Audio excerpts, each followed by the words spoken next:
Hey, it's William Tincup and Ryan Leary. We are joined by Melissa Lay and Caitlin McGregor.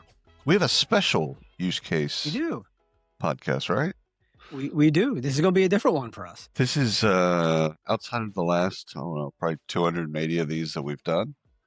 We've never actually had a practitioner on at the same time of having a founder. So it's usually just a founder talking, which is great. It's cool content. Now we actually get to talk to somebody who's been on the other side of it, who's bought it, implemented it, etc. So, Melissa, why don't you introduce yourself first, and then Caitlin. Great. I love being a pioneer, so this is wonderful. Melissa Lay. I lead talent acquisition for Advocate Health. I've been in the industry for about 11 years, and I was consulting for 13 years prior to that in various industries and organizations, but love the technology and this use case, and I love that I get to partner with Caitlin on the regular. And Caitlin. I'm Caitlin McGregor. I'm CEO and co-founder of Plum, and we are a psychometric assessment platform. So those durable skills like innovation, communication, execution, we measure them for all candidates and employees and help match them to jobs that are going to make them happy, fulfilled, and thrive. Yeah. So, Melissa, why don't you kick us off here? We're going to talk technology. So, Caitlin, I know you're gonna give us the rundown here. But Melissa, what was the challenge that you were trying to solve? What was the problem you were facing when you started to look around? Certainly. I'll start a little bit with our organization. So, we are the third largest nonprofit health system in the nation, and we have a footprint in Illinois under the name Advocate Health, footprint in North Carolina, Georgia, and Alabama under the name Atrium Health, and then we're also known as Aurora Healthcare in Wisconsin.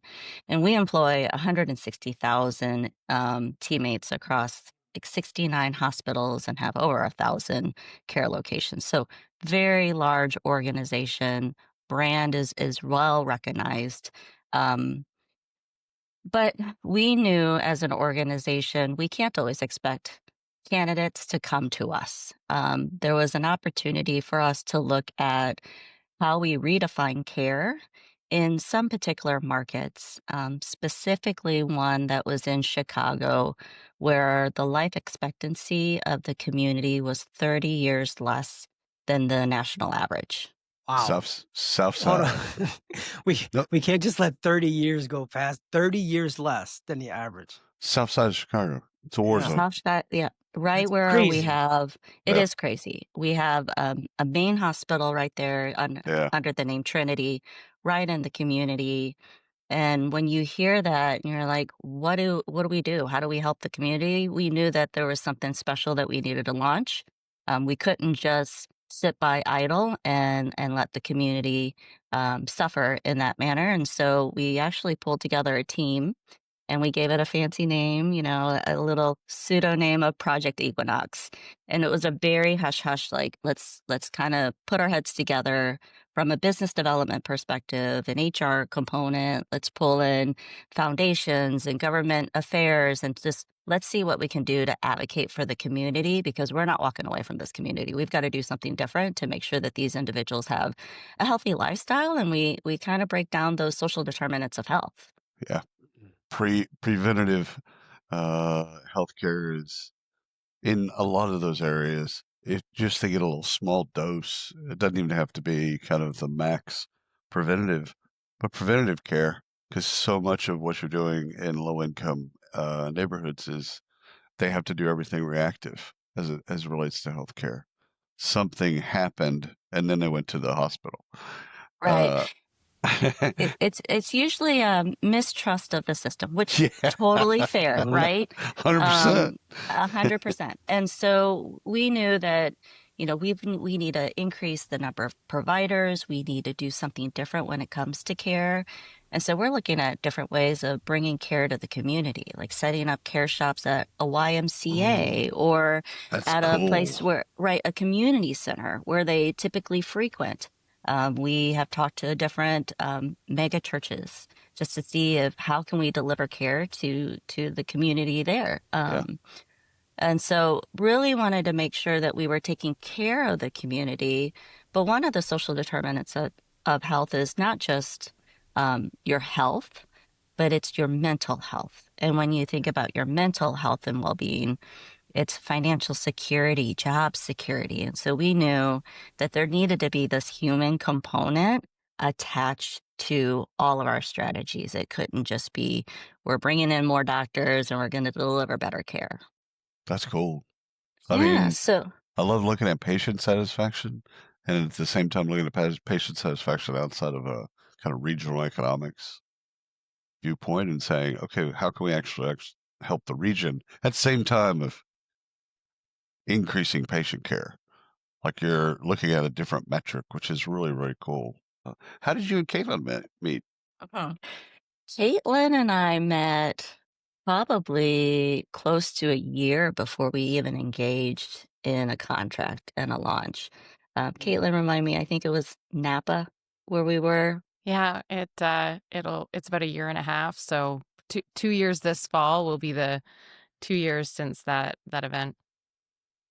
It was a an event run by CXR. So Hmm. CXR is a community for talent acquisition professionals to come together and talk about our real problems, our problems as an organization. What are we trying to do to solve those? Really relying on each other's expertise to kind of break down some of those barriers and help each other, increase um, or solve. I don't want to say increase candidate supply, but really solve some of the problems that we have from a talent attraction and acquisition perspective. It's one of Yeah. the, yeah, go ahead, Ryan. No, I was just say we love CXR and everything that they do. Jerry and team's been doing this for eons, right? And we just recently had Jerry on a show. Yeah, We were at Recruiting Innovation Summit. Was that where we were with we Jerry? were Yeah, with Erie's event. yeah, It's hard not to love it. It's absolutely hard not to love him. it is. So Right? We were at, I think it was that same conference. I won. We play this game called What the Duck. And yes. it's a fun but kind of crazy game. And our table won, and I came home with the What the Duck hat. I should have put it on for today. Oh yeah, Yeah. It's hilarious, I, but so it's a lot of business, but we also know how to play I hard like at those that. events. I like And that. Caitlin was there presenting her technology with another use case in another organization, actually. And so that began the conversation, I guess, friendship, and then kind of gets into, hey, this is what we do. What was y'all's first after post event conferences? What were those conversations like? It was kind of funny. I think as Caitlin was wrapping up her presentation, we were all hustling. We got to get to the airport. Everybody's getting Yeah. home. We're getting on the transportation bus. And as we were walking out, I said, Caitlin, I said, love your technology. I think this would be really great to support our university relations and early careers. How many students start college not knowing what they want to be, where they're going to go? I think this would be a great technology to kind of leverage in that healthcare space just to make sure that people um, don't go through school saying, I'm going to be a doctor or a nurse, because that's all they can think of when they get into Mhm. healthcare. We have so many other career tracks that this might be a really cool technology to say, is it surgical technology? Is it imaging? Is it therapy? What am I going to do with my career? And let's help drive the students to the right pathway so they're not wasting their time and money going through their program. And so that was kind of the first thought, is let's just do this for early careers in universities. But as I said earlier, it kind of took a whole different track when I said, we started launching the technology for a totally different problem. Yeah. Go ahead, I'll say Ryan. selfishly, Caitlin, I'm going on a college visit today. Not me. I'm done with school. I am not going back to school. My daughter, we're going to actually right after the recording, we're headed up and taking a 4-hour trek to go to Penn State. So, Penn State, we're not too far. She has no clue what she wants to do. I might have her call you and do whatever you do to figure out what she can do in life because Have her take her Plum profile. It's take the Plum amazing. profile. It doesn't matter if you're 20 or if you're 50. We think that we are self-aware when we are older in life. We Not. aren't. And this Probably more really, biased. yeah, this really is amazing to have objective data to really understand what motivates you? What do you value? What drives you and gives that sense of purpose and fulfillment in Mhm. life? And on the flip side, what's draining? And I'm not saying you can't do the things that are draining. We all do things that are draining. But if you're spending 80% of your time in those activities that are draining, you're going to be miserable. You're not going to stay in that job. You're not going to be a top performer in that job. So when everybody's talking about we need to drive productivity and we need to drive retention, at the core, is that person living up to their potential and are they getting to grow because they're using what makes them exceptional? And it's science. Like that's the crazy thing about this. There's science. There's decades of science. What Plum has been able to do is just make it accessible and make it so that an individual can understand and utilize their data as an individual. Like we've democratized access to the science and put it in the hands of people. But it's amazing how, we can get so wrapped up in inferring of perishable skills and quantifying every single coding course that we've done, but not looked at the heart of like, is that like paying attention to detail and like writing really clean code and not making a mistake, like, is that even something that really motivates you and gets you out of bed in the morning? I don't care how many languages you know, but like, is that even a fundamental thing? Or, would you be much better interacting with a large group of people and talking all day and, solving for problems and communicating and coming up with out of the box ideas? Anyway, my soapbox moment. Keep going. Well, no, I wanted to tie it back to something Yeah. Melissa said earlier in terms of like when you opened up your aperture as to where you would apply, where you would think this would apply.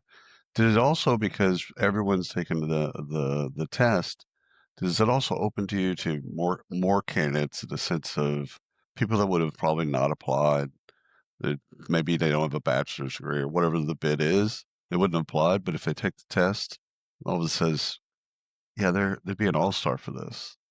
Does it kind of help you start to rank the people you should talk to first? I want to say it's a ranking Yeah. methodology, but yes, there is a way that you can calibrate the system to align to certain roles and profiles that you as an organization wanted to define and understand. And I think that's where we took Plum on a different track. When Caitlin and I first started talking about it, she said, "Let's do this. Let's connect. Let's see how we can help each other out." And she brought a few members of her team to certain calls, and they kind of introduced me to the technology like you normally would with a vendor. This is how it works. This is how we Mhm. built it. This is where it sits in your platform. And I think for Plum, a lot of the use cases were it's something that an applicant would leverage after they're done applying for the position within your organization. So to your point, if they complete the assessment, you can see if they're a good match for the job that they applied to. And that is typically how you would see a lot of assessments delivered in talent acquisition or recruiting. But as we continued our conversations, that's when kind of this light bulb went on and said, if we use it for this other project, Project Equinox, where the community needs support coming into healthcare because many of them don't have the education background needed to become a doctor and nurse. But we said there are other jobs you can do in healthcare. Um, and so we said, is there a possibility, Caitlin, that we put the assessment outside of our applicant tracking system? So we're introducing this technology to people that we're talking to in the community before they even had become an applicant. And I think that really kind of changed the lens and the landscape of where we could leverage this. Great for those students in early careers, but now we have a platform and a technology that we can bring to the community. And we can say, I know you don't know a lot about healthcare or organization. Let's see, just take the assessment. Let's see where it places you. Let's see what your drainers and your drivers are. And let's see if there is a match to a role that doesn't require a lot of education, license, or certification. A job that we could offer you and hire you in the next couple of weeks, and you could start working for us immediately. And then obviously, as an organization, we have other means to help you through any future educational tracks if you want, tuition reimbursement, loan forgiveness, all those other kind of mechanisms in in-house training programs that we have.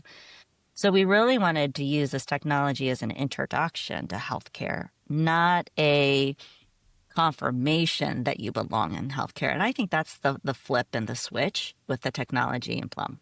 I love that, Melissa. Caitlin, one of the as Melissa's telling this story, I couldn't help but think about consumers that love their brands. You know, like Nikes. You wear Nikes.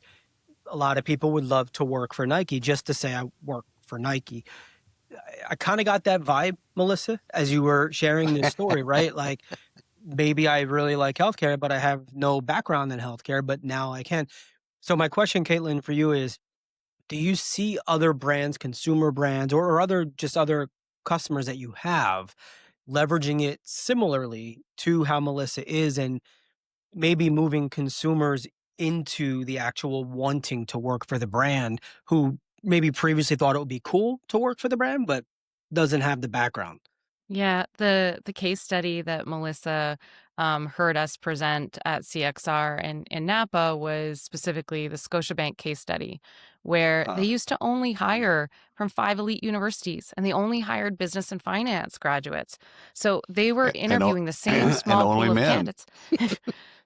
They're interviewing the exact same pool of candidates that all the other banks and consulting firms were interviewing, and when they went to offer, they kept losing out to the highest paying bidder. But when they used Plum, they eliminated resumes. They opened up their aperture and said, we don't care what school, what program, apply with your Plum profile. And then somebody who's maybe a 35 match to be a financial analyst is a 95 match for commercial banking. So it allows them to have a conversation and say, hey, you may never have even thought about commercial banking, but because of your communication and your decision making and your innovation execution, you'd be a great fit. And what that did is they increased their hiring of underrepresented minorities to 60%. They doubled retention. They're no longer hiring from 5 universities, they're hiring from 33 different organizations. And so we see that time and time again. And it's that idea that, where are the opportunities where you're looking for that potential? You're looking for that long-term performance and retention, because if those are what matters, that past experience and education are not predictors of success. They can tell you if somebody can hit the ground running, but not if they'll do a great job and not if they'll be there after you make that investment in them. So we see organizations that are recognizing, especially with AI, the value of a clean slate, the value of potential, the value of bringing in people that weren't part of their talent pool and giving them the opportunity.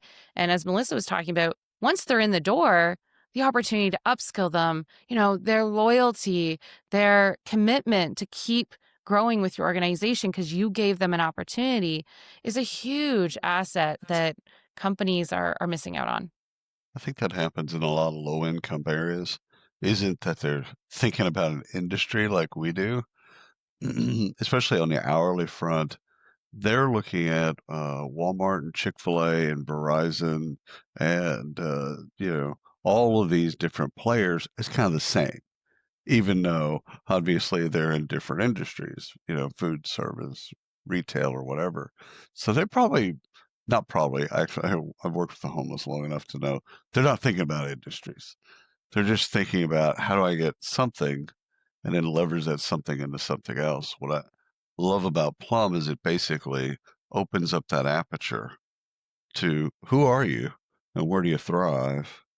And then it starts to sort for where in a company that might be. Instead of letting a human go, I wonder I wonder where I'd fit best, which has been flawed forever, right? There's also that confidence. Hey, I'm asking you to not take the job at Chick-fil-A and to come into an organization that maybe you haven't seen yourself as part of in the past and come into an industry.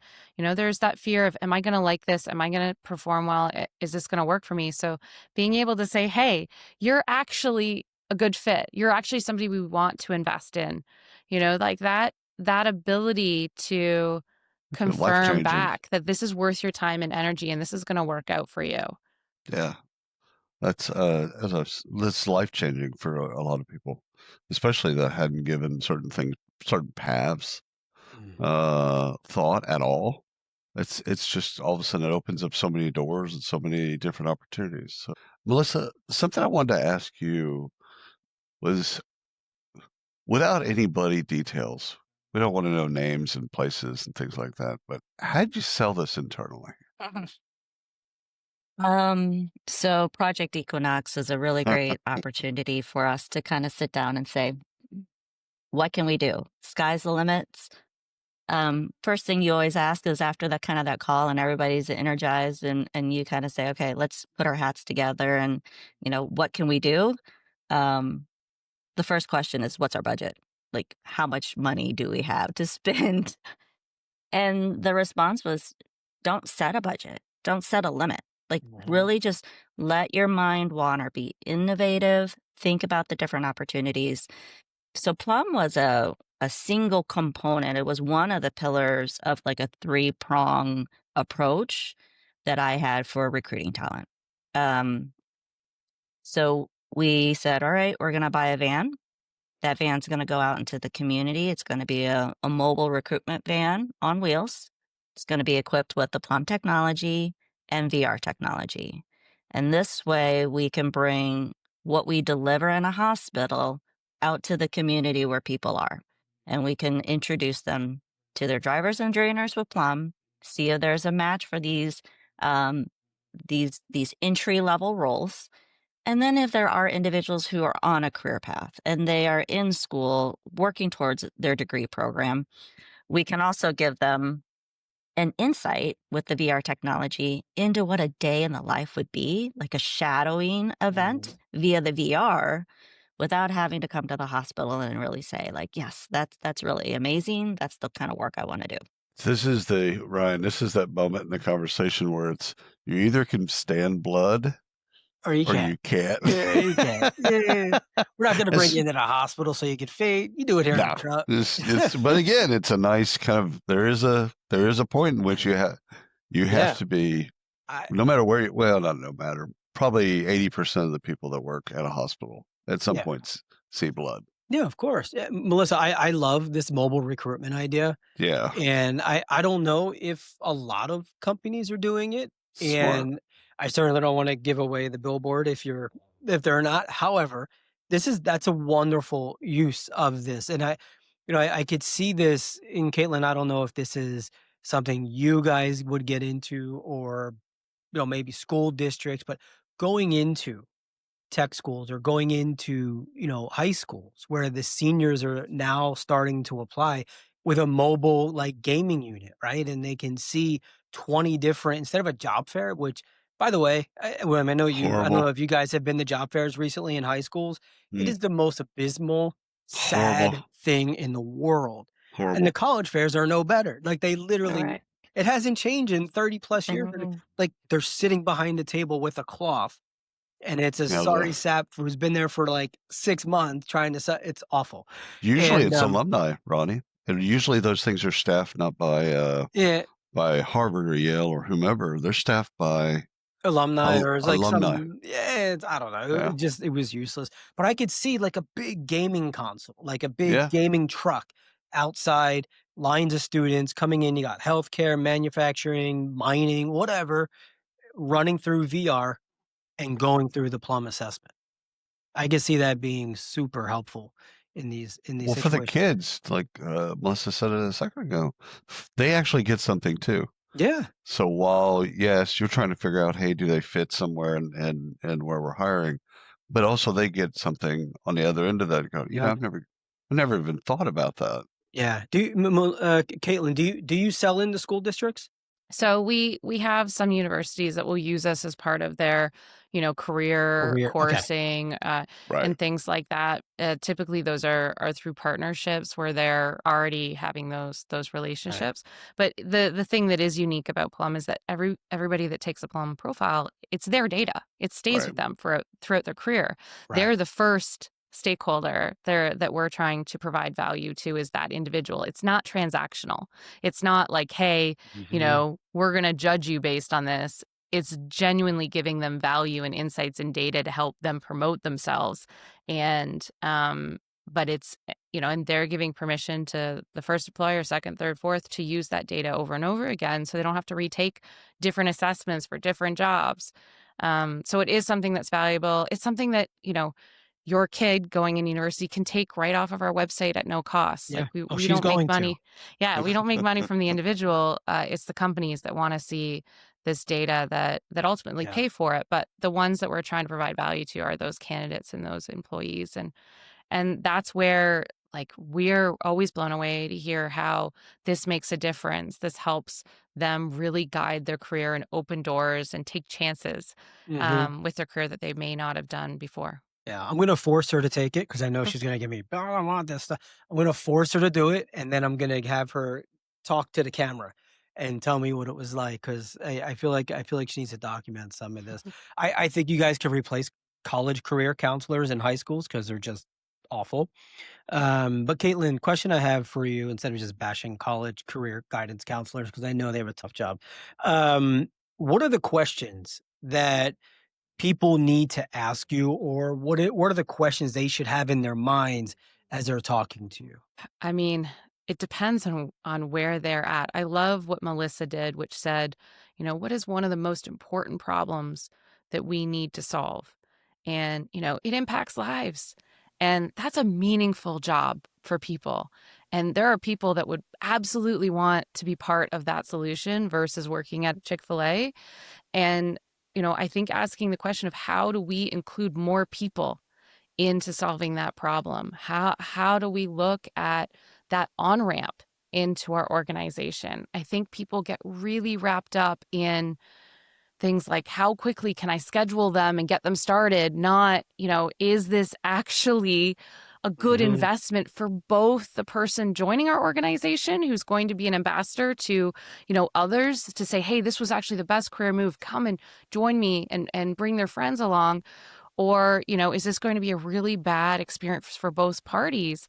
So I just think we have a really unique opportunity at this point in history where I know that a lot of entry-level jobs are being eliminated right now because there's this idea that, we can replace people because it's at the entry level because it's repetitive tasks. It's repeatable. It's low level. So, we'll just have AI do those jobs. We don't need to hire entry-level people. My prediction is give it a few years and all of a sudden employers are going to be like, wait a second, why am I paying this person 100 or 200 or $300,000 when I can take somebody fresh in their career and I don't have to reteach them how to use or think about things differently. I can train them from scratch. I think there's such an opportunity to train people on the job. That time to learn is so short now. That barrier to entry to learn is so short. So I just think that I know that after COVID, we talked a lot about wanting to support people and wanting to support people's potential, but it's been so easy in the last 2 years with a harder economy for us to see people as cost centers again and to see them as cogs in the machine and to just lean really heavily into efficiency and automation. But I actually think this is the most important time to be doubling down on potential and doubling down on those on-ramps into our organization and figuring out how do we bring in the right potential and then train them on the job. And I think Melissa really was bold in thinking outside the box, but at the core, she had a really important, problem that changes lives. And I mean, that's why I've been doing this for 13 years and trying to disrupt a legacy industry is because I truly believe that we should all be striving to match people to the work where they can make the biggest impact. And there's no greater impact than what Melissa's talking about. So just really getting away from the me too, what is everybody else doing, what is everybody else implementing, Mhm. and getting to the core of how do we place people into jobs where they're going to be set up for success for themselves and for the organization. And that definition of success, if you look at the science, has to do with the behavioral match.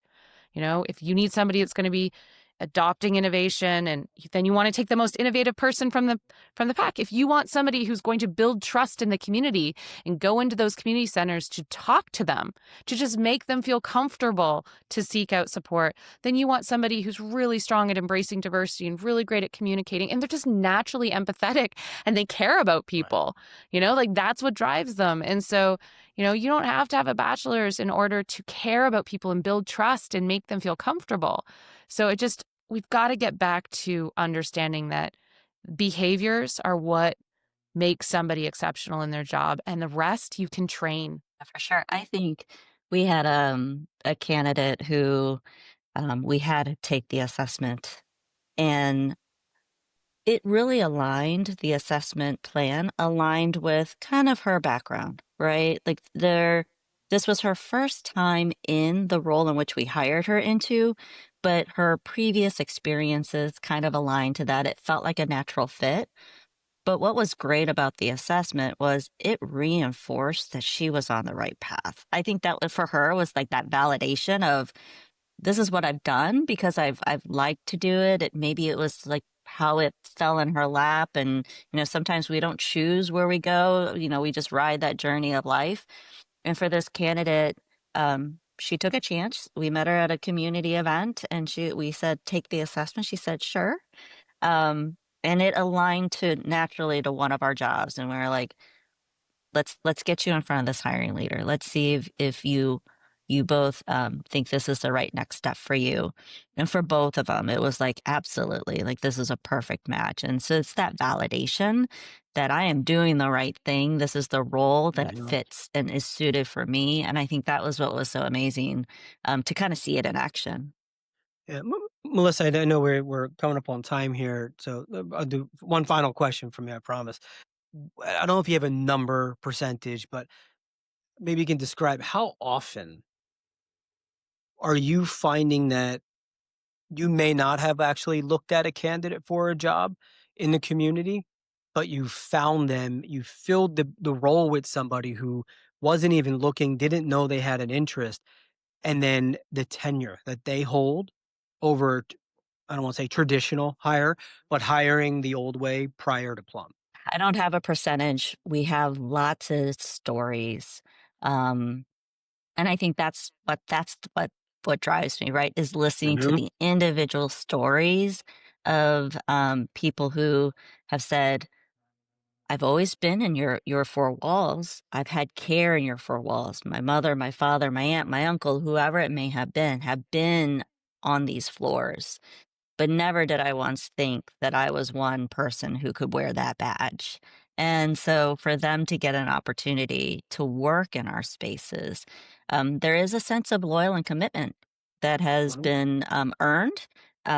And we have so many other programs that once you become, we call them teammates. So once you become a teammate with our organization, we're wrapping our arms around you and we're going to help you be successful, and we're going to put you on that career journey and pathway to ensure that retention. But I mean, we have over 200 candidates in our Plum assessment technology. I mean, we're constantly having conversations with them, and we've only utilized it at two major events. I mean, it was huge success. Everybody was like, "Yes, I want this information." There was a lady who said, I'm not quite sure what I'm going to do with my life. Um, my husband just passed away. I, my life is kind of turned upside down. I don't know where my next step is. And so there was a touching moment between the recruiter and the candidate having a great conversation, wrapping each other's arms around her, and just making sure she felt okay in the moment. But then after that, it was like, let's take this assessment. Let's see what this tells you your next journey and your next pathway should be. And so that was a really cool moment as well, just to kind of um, hear those different stories. But we have so many candidates that have an opportunity to come now and matched. So now they have an opportunity to come into our organization in some of these early career positions, Mhm. and grow with us. So we've only had Plum since 2024, so only a year. And over that course of a year, 200 different candidates, or over 200 candidates, um, that are community members to talk to and introduce into our organization. They weren't applicants before. Drops mic, walks off stage. Melissa, Caitlin, y'all have been wonderful. I think this is actually the new format for the use case I'm going digging forward. it. Yeah, I'm I really digging it. like I Yeah. like being able to ask y'all different questions. So Well, that's assuming the practitioner can be as great as Melissa There has. you go. There you go. It's a high Sweet. bar.